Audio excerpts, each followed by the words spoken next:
2 years ago, an ash cloud from an Icelandic volcano paralysed northern Europe. But was this just a freak event, or could it happen again? I'm travelling to the source of the ash cloud to find out. I'll be meeting the scientists who are monitoring the biggest volcanic threats. I'll descend deep underground to discover the effects of tectonic activity. And I'll meet the people who live and work in the most volcanically active country on Earth. We may not have any active volcanoes in Britain, but we're not immune to their effects.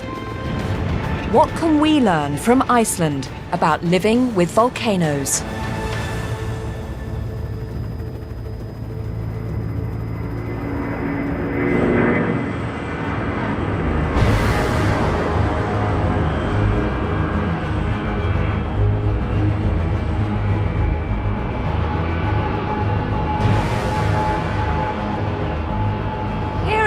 We tend to think of large-scale natural disasters as something that happen in other countries less safe and benign than ours. But in 2010, something happened to remind us that we're not immune from the forces of nature.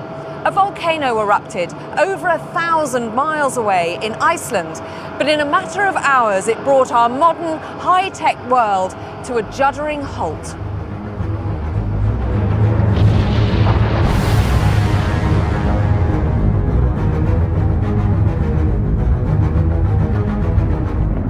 For the first time in British aviation history, all flights in and out of the UK have been cancelled. 10 million flights pass through European airspace every year. At Heathrow alone, they deal with over 1,000 planes a day. Air traffic controller Jonathan Astle was on duty the day the ash cloud arrived.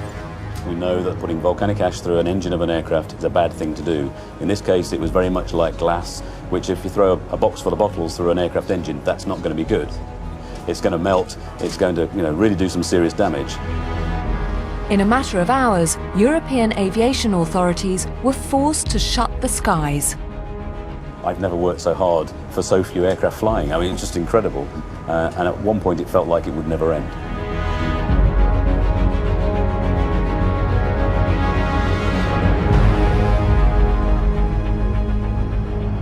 All Icelandic eruptions bring Europe to a standstill. So what was it that made this one so disruptive?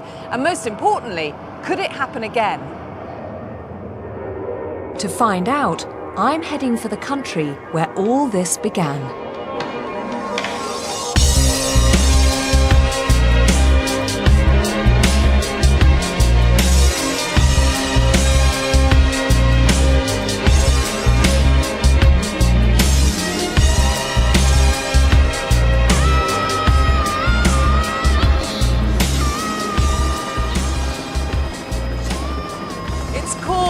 The land of fire and ice. And I was trying to avoid using that term, but when you're up here looking at it, that's exactly what it is. The scale of this landscape is just astonishing. Nature's had a field day on this island. I'm on my way to the site of the 2010 eruption to see what it looks like 2 years on. Well, this is it. This is the culprit, Eyjafjallajökull. We're flying directly around the crater now. Oh, you can smell the sulfur in the air. And it's strange, I thought that there would be somehow more evidence that the landscape would still be blackened. I mean, there was tons and tons, untold amounts of ash that poured out of this crater. And yet now there's so little sign of it up here. And it looks so benign and so beautiful now. A great, shining, pure, white glacier. It's just an incredible sight.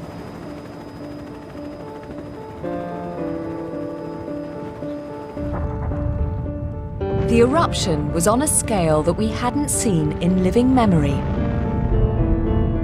No one died in 2010, but as events unfolded, the Icelandic president had a stark warning for the rest of the world. Unfortunately, what we have seen in the last few days could only be a beginning of an experience which might be repeated throughout the 21st century, because the scientific evidence points towards larger eruptions in the near future. So I think we should, all of us throughout Europe and the world, start planning in a calm and rational way for that eventuality. If there are bigger eruptions to come, I want to know when they might arrive and what the consequences could be for both Iceland and Europe. So from Eyjafjallajökull, I'm setting out to visit a few of Iceland's 15 other active volcanoes, some of which have produced big eruptions in the past and others which threaten to erupt again in the near future. Since Iceland was settled just over 1,000 years ago, on average there's been a volcanic eruption every 5 years. And one of the biggest and most devastating of those eruptions has changed the landscape of one corner of Iceland forever.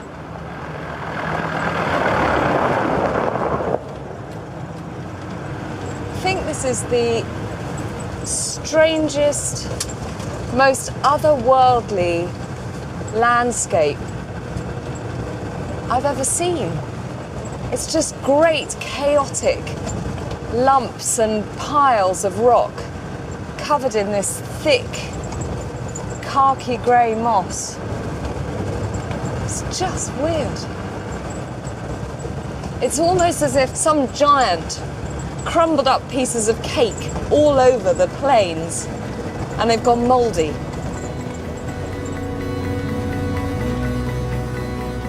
This lumpy plain was formed in 1783 by an enormous eruption from a volcanic fissure called Lakagígar.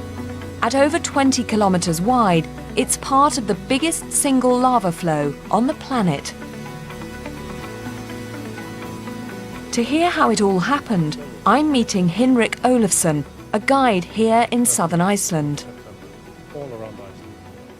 This lava has its origin from Lakagígar. And fissures opened. And it took only 4 days for the lava to run down about 34 kilometers down to the lowlands. So it's you can't imagine how powerful it was. And that was ongoing for 8 months. This map shows how the eruption spread from a fissure in the hills and fed 2 enormous lakes of lava, which expanded across the plain and began to close in on a small farming community. These pictures from Hawaii in 2011 show a fissure eruption in full flow.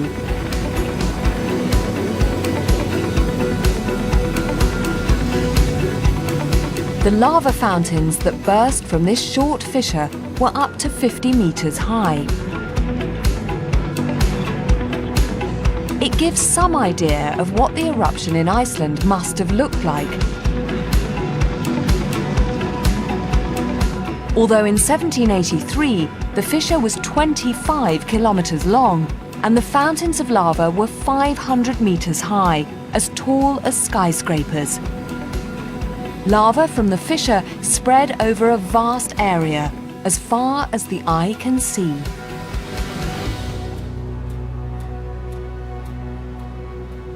How do we know so much about this eruption and the effects that it had? Yeah, there was a pastor here in this area. His name was Jón Steingrímsson, and he wrote some description about this eruption, both from the geological side and also from the human side. The pastor described the scene as the lava poured out and made its way towards his village on the coast. My companions and I walked towards the fissure. There, a flood of fire flowed with the speed of a great river, swollen from meltwater on a spring day. In the middle of this fiery river, great cliffs and slabs of rock were swept along, tumbling about like large whales swimming, red hot and glowing. As the lava flow advanced towards their homes, the pastor gathered his congregation and gave what has become a famous sermon, known in Iceland as the Fire Mass. He inspired the villagers to face up to their situation without fear.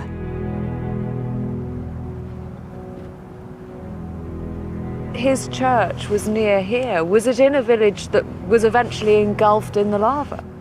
Actually, the lava stopped 2 kilometers from the church, where he was holding this great speech called Fire Mass, where he was trying to urge people to carry on and believe on life. Presumably, for the people terrified in the church, they must have looked at their pastor and thought somehow he had a direct connection to God. Yeah. But lava was only part of the problem. The eruption also produced huge amounts of sulfur dioxide and fluorine, which poisoned the water and contaminated food for people and animals alike. As crops failed and livestock began to die, famine swept across huge swathes of Iceland. 25% of the population of Iceland died because of hunger. And most of the island was totally covered with ash. And there was also a mist. You know, they hardly had sunlight for many months. The events of 1783 are an important chapter in Icelandic history. 10,000 people died during the Lakagígar eruptions, and it's a story which is still taught in school here. The courage shown by the pastor Jón Steingrímsson has also come to symbolize the attitude of Icelanders to the volcanoes around them. Is it something that's still referred to today? Is it still talked about today? Absolutely. It was a huge catastrophe for Icelanders. And we have to have this knowledge about it so we can learn and, carry on. You are living kind of in the shadow of danger all the time. As an Icelander, is that sense of potential impending doom always slightly at the back of your mind? No. To be honest, no. If you understand it, if you respect it, you should not be afraid. So it's quite important for us to know about those things, because they will happen again. I can tell you.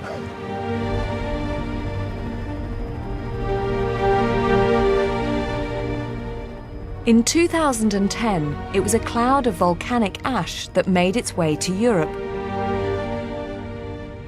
But in 1783, the continent was engulfed by a huge cloud of sulfur dioxide.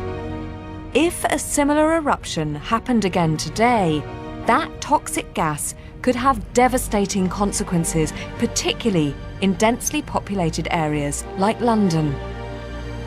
People would start to really struggle to breathe, the air quality would deteriorate dramatically. We'd probably struggle to see St. Paul's across the river here. And so I would say that the disaster potentially could be greater in the 21st century than it was in the 18th century. And in the 18th century, they thought it was the end of the world. So you can see that it's going to be bad. In the summer months, hot weather and air pollution often combine to reduce air quality in modern cities across Europe. Add volcanic gases to the mix, and the result is a thick fog laced with sulfuric acid. At that point, people with fragile health or breathing problems can really begin to suffer. Professor John Grattan has found evidence in historical records showing that the arrival of volcanic fog from Iceland had similar effects over large swathes of Europe in the 18th century. On the 23rd of June 1783, people across Western Europe woke up to a changed world. There are descriptions of people waking up and looking out their window at their gardens and seeing that their fruit had fallen to the ground. forests being stripped of their leaves, and there's an intense smell of sulphur in the air. And they say that in the morning and in the evening, as the sun rises and sets, it's blood red, like a red-hot pewter plate. And somebody describes it as like a red-hot salamander. And people are really, really worried by this. There are very clear descriptions of people struggling to breathe, of an uncomfortable pressure, palpitations of the heart, of mysterious agues and fevers, of outbreaks of terrible diarrhea, the bloody flux. As the summer advances and the smell of sulphur gets more intense, people start to die. People start to die in ones and twos, then in great numbers. There are descriptions of so many farmhands dying in the fields that the farmers were afraid that they wouldn't be able to get their harvest in time before the summer ended.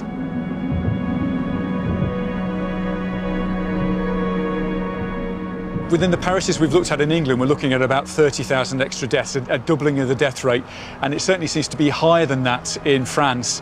The research so far suggests about 250,000, so we're getting up towards 300,000, that we can be certain of, and nothing like that's ever been seen before, or frankly since.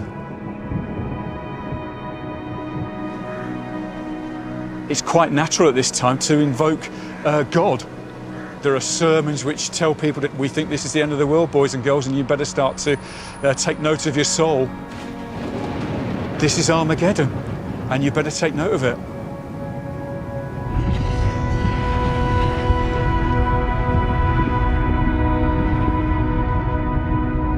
This was one of the largest eruptions in Icelandic history, but the Earth only sees events of this size every few hundred years. So it may be several generations before we have to face up to problems like this in Europe.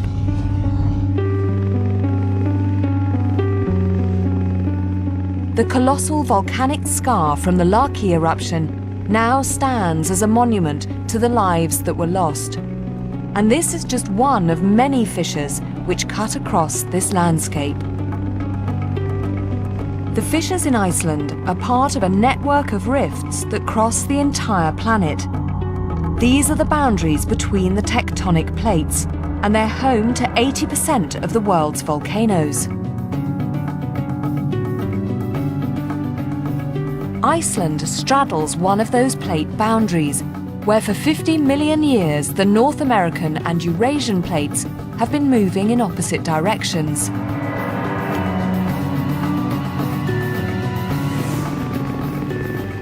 The results of this violent tug-of-war are clearly visible in the landscape.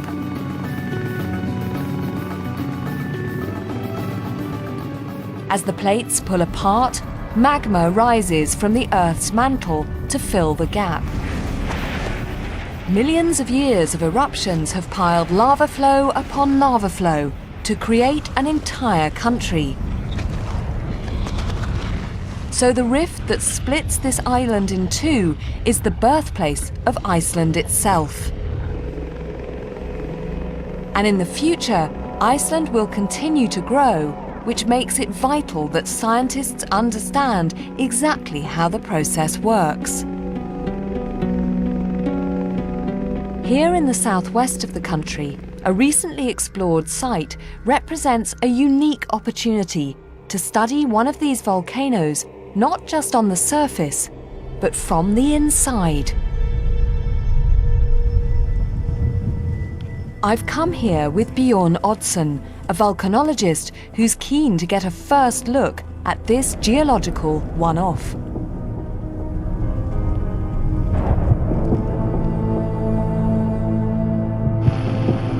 We're joining a team of mountaineers who are making final preparations for our extraordinary descent. A real-life journey to the center of the Earth. They've rigged up a mechanical lift, which will lower us directly into what was once the fiery mouth of this volcanic vent. I, for one, am slightly apprehensive.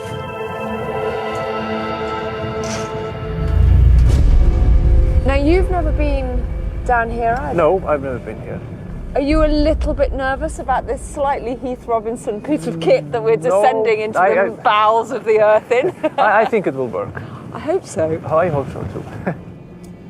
Crossing the gantry to the lift feels a little bit like walking the plank, and the gaping hole beneath is impossible to ignore. But finally, we're ready to descend. It was not so bad. That's my nerve as well.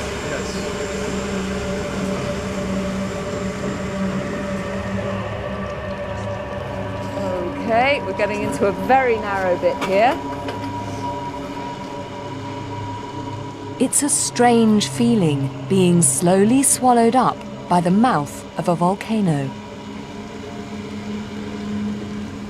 It's a very kind of organic feeling space, this, isn't it? Yes. It feels almost alive, the kind of shapes of the rock. It's just like it happened yesterday. Yeah.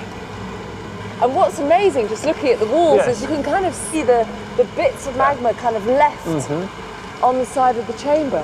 When it was plastered on the wall, it was not fully solidified, so with time it remelts and drops down and freezes. So these sort of chocolate-like drips stuck to the walls, that's the magma, that's the remnants of the magma. Yes, that's the remnants. Gravity pulls it down and forms these candle-like forms.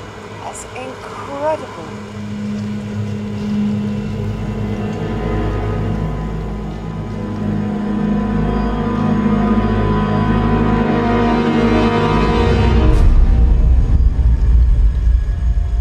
As we descend further, the throat of the volcano begins to widen out. We're lowered into a vast open chamber.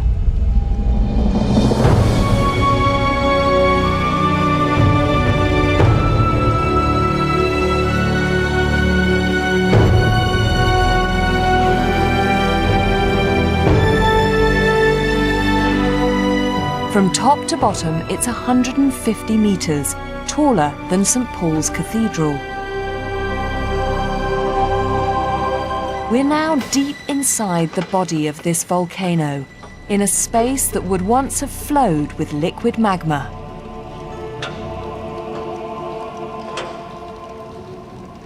So is this the only place in the world that you know of that you can descend down into a volcano?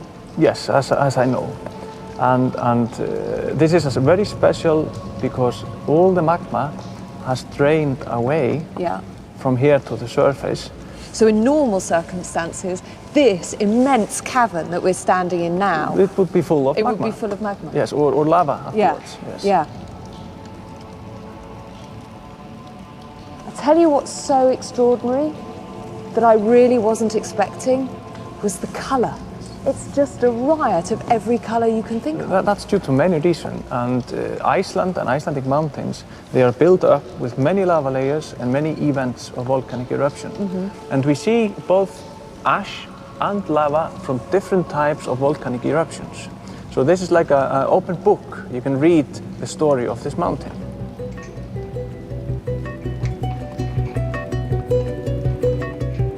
In the damp air of the cave, chemical reactions have changed the colour of the rocks, like the rust on a piece of iron. But as well as a beautiful sight, the colourful shapes in the walls have a greater significance. Like tree rings, the lava layers record the history of eruptions here, as they piled up, one on top of another. And running vertically through the walls, this band of black rock marks the feeding channel that supplied magma from deep beneath our feet. What you see here is like a wall of fire. Right. But this is just a wall of fire frozen underground. It cuts across this cave and it runs along the entire length of the fissure, underneath the volcanic ridges on the surface, which it created a few thousand years ago. And we can see the direction of these lines is parallel to all the mountain ridges we see on the surface. Most volcanic eruptions in Iceland are on fissures. So Iceland is pulled apart. And on the one side, we see North American plate, on the other side, we see the Eurasian plate. So we're sort of standing in the middle of those two tectonic plates? Yes, of these two continents. Does that mean effectively what we're doing is standing in a kind of no man's land between the two? We are in Iceland. Good answer.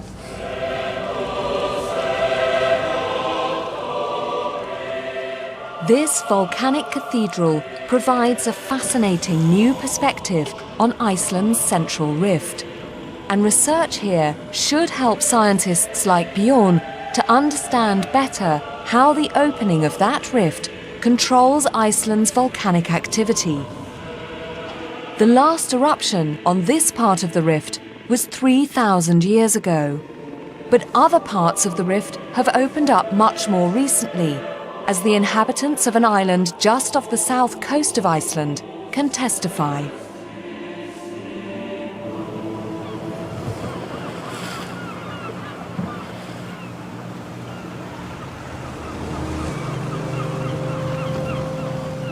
This is Heimey, and the entrance to its harbour is protected by dark, looming cliffs, a clue to events which rocked this place to its foundations almost 40 years ago.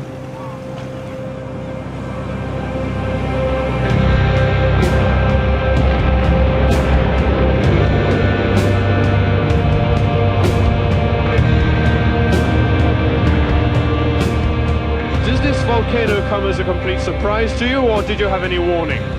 There was no warning whatsoever until 10 o'clock yesterday evening.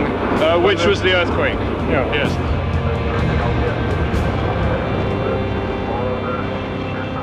Lava entering the sea causes the water to virtually boil and sends clouds of steam thousands of feet up into the air.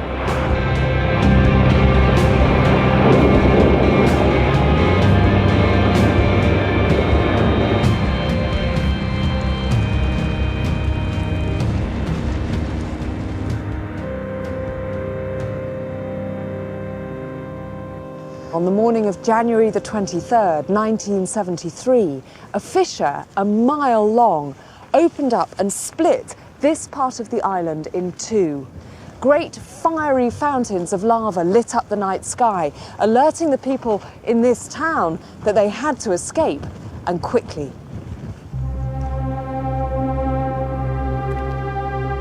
Today on Heimey, evidence of that volcanic eruption is easy to find.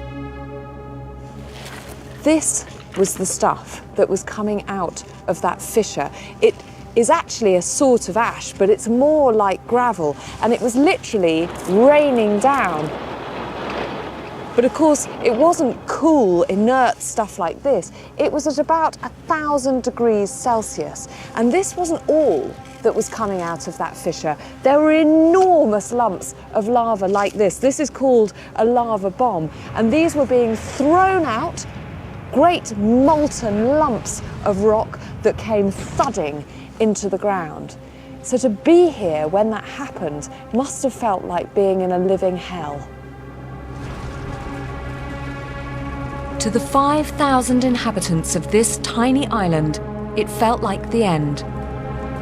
The volcano threatened to engulf everything, and although it was a heart-wrenching decision, they knew immediately that they had to leave. It was pure luck that the night the volcano erupted, the harbour was full of fishing boats. And on a normal night, all the men and all the boats would have been out at sea. But there'd been a huge storm the night before that had kept men and boats at home.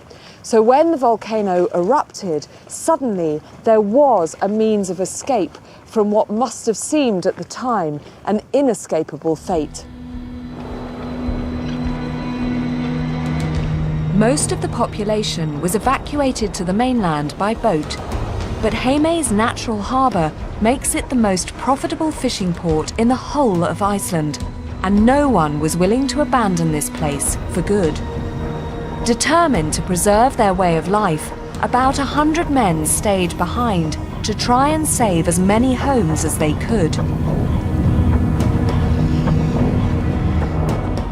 At first, they concentrated on clearing ash, hoping to stop roofs collapsing. But the ash kept falling, and many houses were soon completely buried. Where a whole neighborhood once thrived, just a single chimney now emerges from the ash.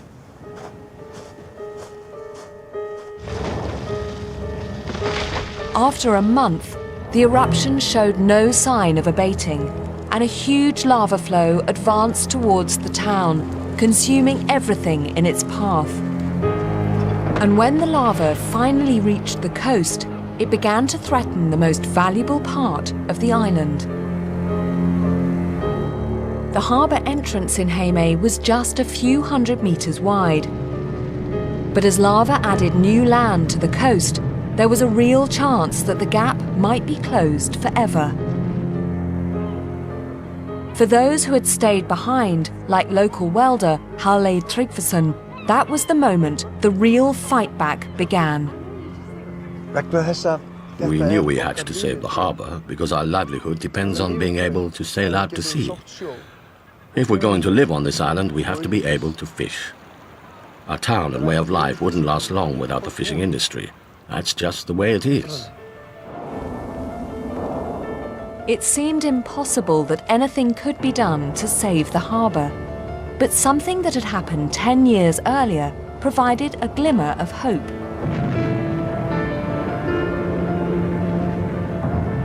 Just a few kilometres from Heimaey, an underwater volcano broke the surface in 1963 to create a brand new island called Surtsey.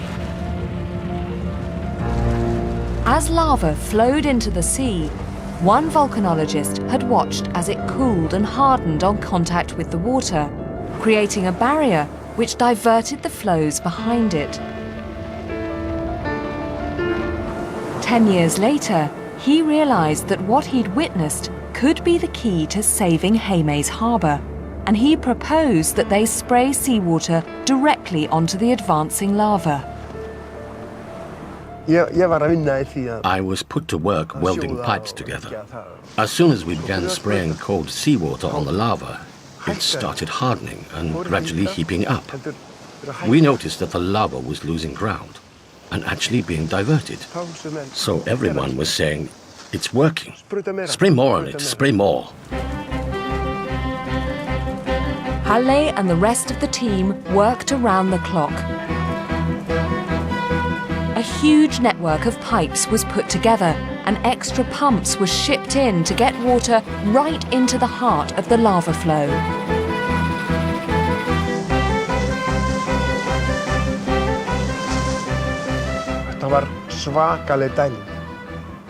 An unbelievable amount of seawater was sprayed onto the lava to try and stop its advance. Huge amounts, constantly. I have no idea how much, but it would be fun to know. Incredibly, cooled by the water, a huge barrier of solidified lava was built up alongside the harbour. This new wall of rock stopped the lava flow 200 metres short of the cliffs on the far side. Today, that gap remains, and access to the harbour has been preserved. By taking on the volcano, the people of Heimaey had maintained their livelihood. And to this day, they continue to harvest the rich fishing grounds of the northern Atlantic. It must have been a really fantastic feeling that somehow, against all odds, you were doing it. A volcano isn't exactly an ordinary kind of adversary, not at all. So it was amazing to see our plan actually working. It's incredible that we were able to stop the lava and save our town as well as our harbour. It was miraculous. It just worked. By standing up to the eruption, the people of Heimaey had shown a typically Icelandic resilience to the volcanoes around them. As Iceland's Prime Minister told me, the people of all of Iceland live with fire beneath their feet. It was a life-changing event for the population of this island. But as with the vast majority of Icelandic eruptions, only a small area was affected. When Eyjafjallajökull erupted in 2010, the effects extended way beyond southern Iceland. So what is it about this volcano that made it capable of causing an international incident? To find out, I'm heading to the summit using specially adapted jeeps to cross the glacial ice. Why is it necessary to have such big tyres? Is it just to make you feel a bit more macho? A little bit like that, yeah. No.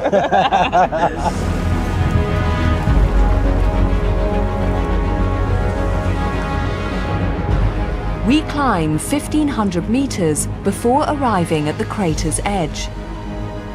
Again, I've joined Bjorn Oddsson, who's part of the team that's made a surprising discovery about the 2010 eruption. We've come as close to the edge of Eyjafjallajökull's main crater as we dare. Beyond here, the walls of this new gash in the ice are extremely unstable, tumbling down to the steaming vent below.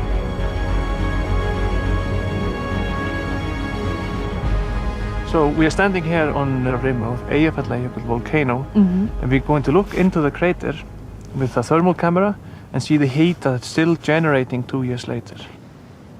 When the magma is erupted, it's close to 1100 or 1200 degrees Celsius. Wow. And with time it cools down, and I would guess that just below the surface it's around boiling point. And several meters down you would find 600 to 800 degrees Celsius. Wow. Because it takes a really long time to cool down. Does that mean that the volcano is still sort of in eruption mode, if you like? Could it still go any minute? It still can go any minute, but it'll probably be like this for many years, and the core beneath will be warm. Even though we're 1,500 meters up and it's freezing? Yes, even though. I think the abiding memory that everybody has of this eruption were those vast towering ash clouds that then got dispersed not just across Iceland but all the way to northern Europe. Why ash? Why did this volcano generate so much ash?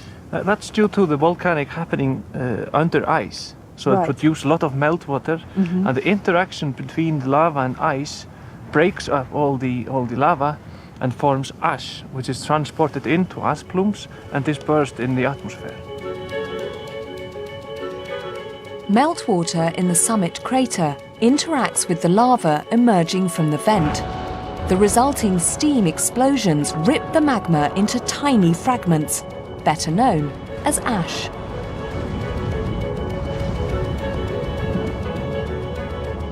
If it would happen on a dry land, then we would see lava flowing around. Right. But when we mix water and magma, it turns explosive, and all the product is ash, but not lava.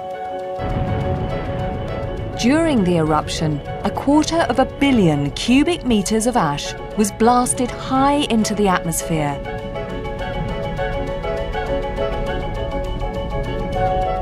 Long-lasting high pressure over the Atlantic created strong northerly winds which carried the ash towards continental Europe. In many eruptions, the supply of magma runs out after a couple of days. But not here. In 2010, Eyjafjallajökull continued to pump out ash for over a month. What was it that made this eruption go on so long? Was it something particular about this volcano? Excess of a huge amount of magma. It seems like the magma from last eruption has been resting under the volcano since 1821. So hang on a second, let me see if I can understand this properly. You're saying that the last eruption here was in 1821. 1821. And the magma came up, as we expect, up the sort of chimney, if you like, up to the crater, but some of it got sort of stuck on the way, went down a kind of little channel or a little tunnel and just sat there. Yes. And then, 2010, you have another great boiling up of your kind of original magma, if you like, at the bottom of the chamber. That starts to travel up. The old magma kind of wakes up and goes, hang on a second, what's going on? And that comes up with it. Yes. Well, scientists are quite clever, aren't you? There it is.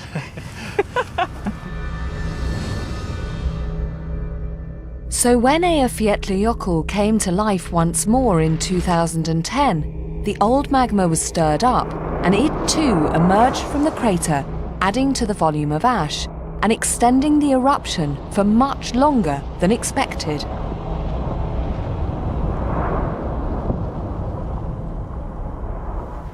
Is this our picnic? This is our picnic. So, during the eruption, all this area was covered by ash. So this would have been black? All black, several meters. Right. But it's 2 years in, so we had 2 years of winter snow. Yeah. So maybe 10, 15 meters of snow on top of it, so we don't see any ash here right now. The ash might all be buried now, but Bjorn has brought a sample with him to explain what it tells us about the eruption. This is the very ash that came out of this volcano in 2010. Yes. Wow. And in the beginning, Yeah. it was these fine-grained ash. So you can feel it in your fingers. It's a little bit muddy. Yeah, yeah. And this is the fine grain that gets the highest in the atmosphere and is carried most way from the volcano. So this would have been the stuff that caused all the disruption in Europe? Yes. Right. And with time it got more coarse-grained, Right. the eruption. So it changes with time. Yeah. And this, as here we see, it's more like sand and doesn't stick together. Oh, it is. It's as well. completely different. It's much grittier, Yes, isn't yes. it? And this is affecting the local more than the Right. finer one. Because this would have been too heavy Yes. to have been blown all travel around. that way.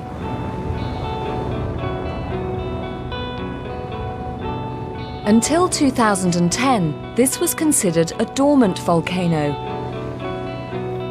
and people had been living and working in its shadow for generations.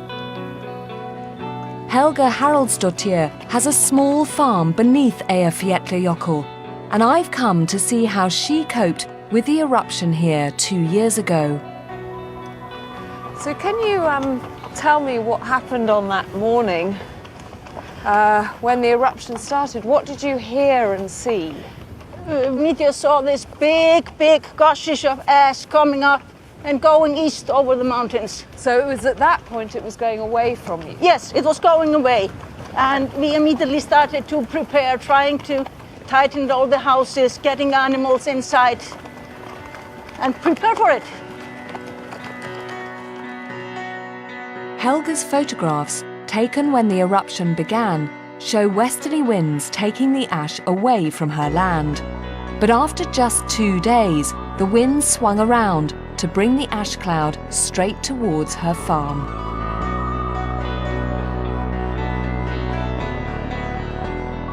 This big, dark brownish cloud getting up probably 3-4 kilometers high up and just coming crawling down here the hills. So it was sweeping down. Yeah, it came across sweeping here. down from the glacier. Yeah.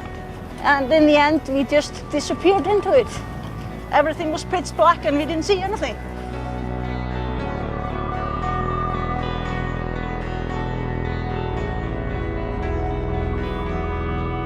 Even though you understood what it was, it must still have been quite frightening. Yes, it was. You really don't know what to expect. Yeah.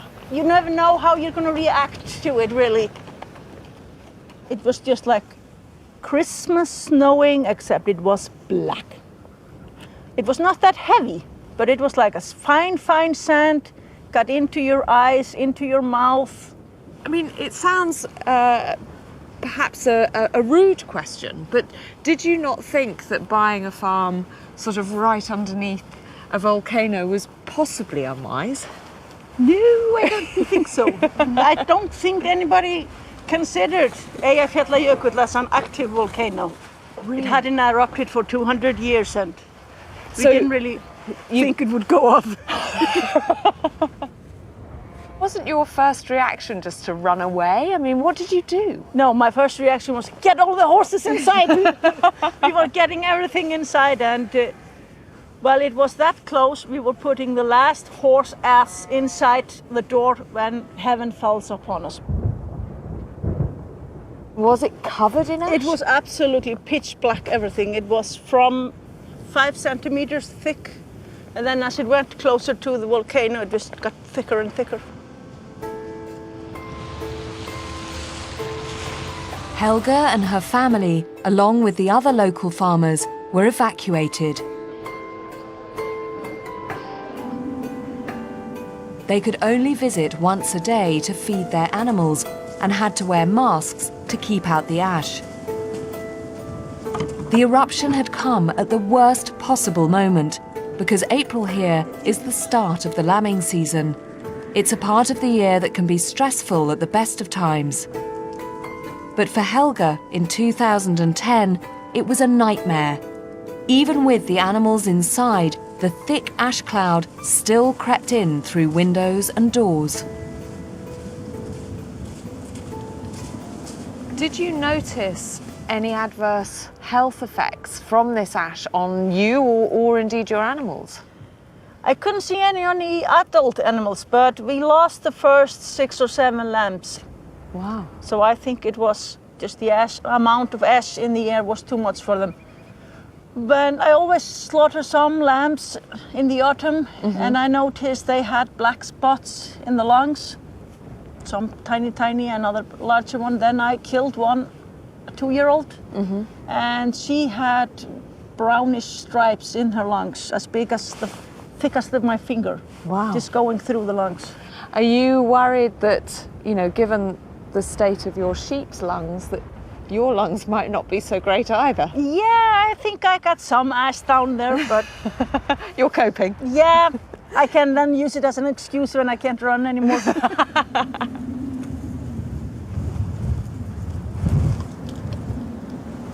So once this ash cloud had passed, what were you left with? What did the farm look like?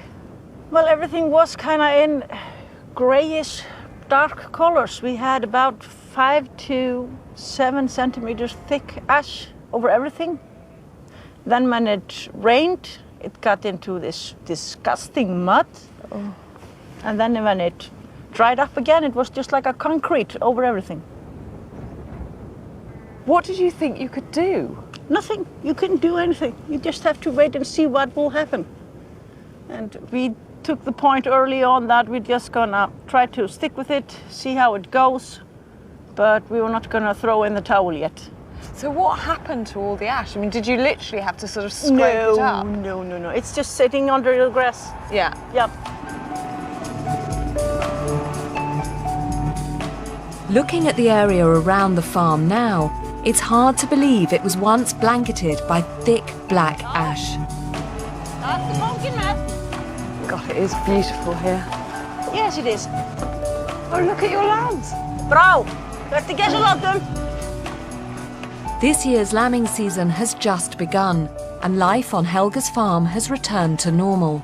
Have these just been born? They look very young. Yes. Oh, they are adorable.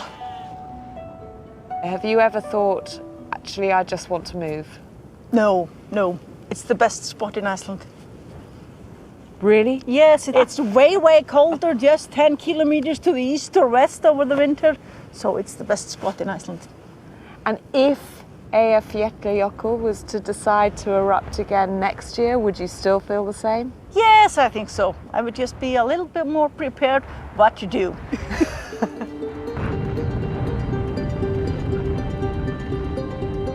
The people of Iceland have had to live with volcanic eruptions since the country was settled in the 9th century.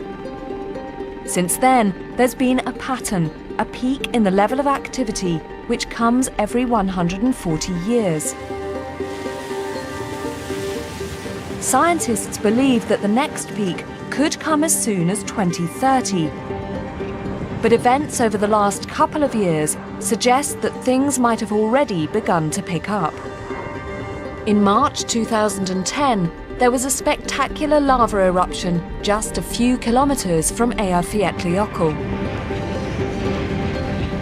In May 2011, another explosive eruption happened at a volcano called Grímsvötn. And later the same year, there was a burst of geothermal activity beneath the glacier at Katla, one of Iceland's biggest volcanoes. Now that geothermal activity heated up the ice and caused a flood of water to come pouring off the volcano and down this river valley, taking out the bridge and causing mass devastation as it made its way to the sea.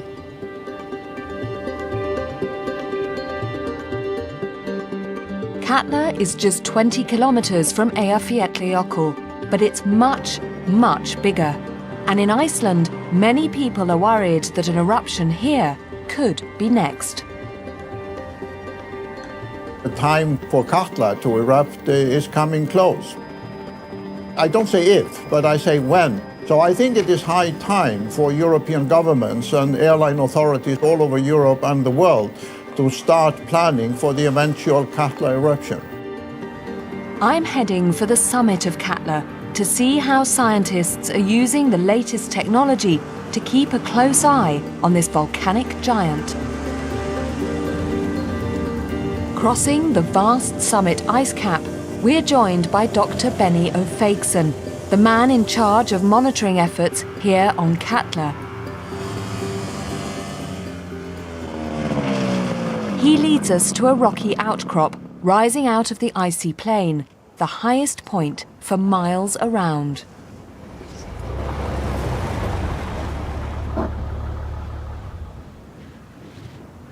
We are actually at the edge of the caldera rim. Right. The caldera is a depression that is formed when a magma chamber is emptied. So what we're looking at here is snow and ice covering that kind of classic volcano crater. And the caldera stretches in which direction? If you look around here, we see the edge of the caldera rim. So all the high points? The high points here are at the edge of the caldera rim, all the way around. So, I mean, it's absolutely enormous. It's enormous. It's about 10 kilometers diameter. And how thick is the ice on top of it? About 750 meters. Wow. Calderas mark the top of the very biggest volcanoes in the world. And they're formed by what are known as super eruptions. The explosions that created Katla's caldera several thousand years ago were 50 times bigger than Eyjafjallajökull in 2010, depositing ash layers in Russia, some 2,000 miles away. Fortunately, not every eruption here is quite that big, but Katla has seen plenty of activity in the last few hundred years. So how active is this volcano? Well, it has been erupting roughly once or twice every century. Okay, so the last time it had a great eruption? It was in 1918. It was about, well, 3 times bigger than the Eyjafjallajökull eruption. In 1918, there was a huge ash eruption at Katla, which also unleashed a torrent of meltwater, many times larger than the flood last year. It ripped huge chunks from the glacier and carried them like icebergs towards the coast. That is almost a century ago. Yes. So does that mean it's kind of overdue? Well, I mean, no, I wouldn't say that. I mean, volcanoes aren't overdue. They change patterns on a regular basis, or irregular basis actually. And they are irregular and complex things. It might erupt in 10 years, it might erupt in 50 years, it might erupt in a few weeks. Okay, should we get this job done then?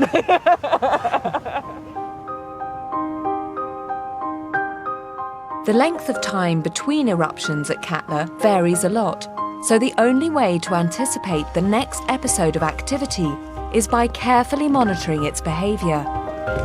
Bolted to the rock, these GPS instruments use satellite technology to accurately report their position every second of the day. They show that the surface of this enormous volcano is almost constantly on the move. It looks, to the uninitiated eye, that it's moving quite a lot. Yes, it is. It is moving quite a lot. What we are looking at now is volcanic unrest, and that's sort of a long-term indicator that something could potentially happen, and it could potentially happen at short notice. This shifting of the ground is often seen at active volcanoes, but it doesn't necessarily mean an eruption is on the way. What Benny is really looking out for is evidence that shows whether the pressure is building in Katla's magma chamber, deep beneath our feet.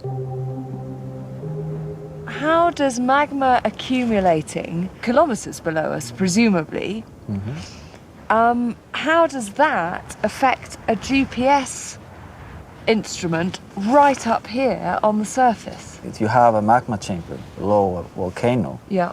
And there is magma coming into that magma chamber. It increases the pressure in the magma chamber. So you're basically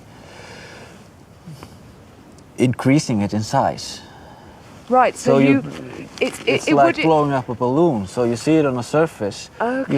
You see an uplift and away. So Benny won't issue any warnings until he sees clear movement up and away from the magma chamber over a period of days or weeks. Only that would suggest that Katla is building up to a really big eruption.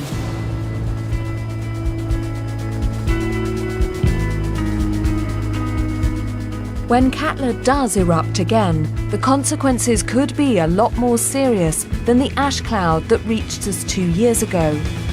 In Iceland, the population is well aware of that threat and of the dangers posed by all the other volcanoes around them.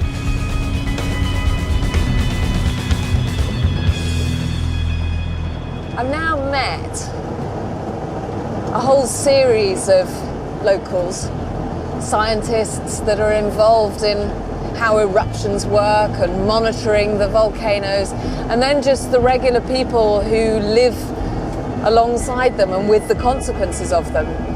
And there's a sense of acceptance, but not resignation. It's very different. And a sense of this is just who we are and where we are, and it's very much part of us. There's a lot we can take from the Icelandic attitude to the volcanoes in their midst. We can't stop volcanic eruptions happening, but we can learn from them, and it's a lesson we should take seriously. Because there is no doubt that Iceland's volcanoes will erupt again. It's just a matter of when.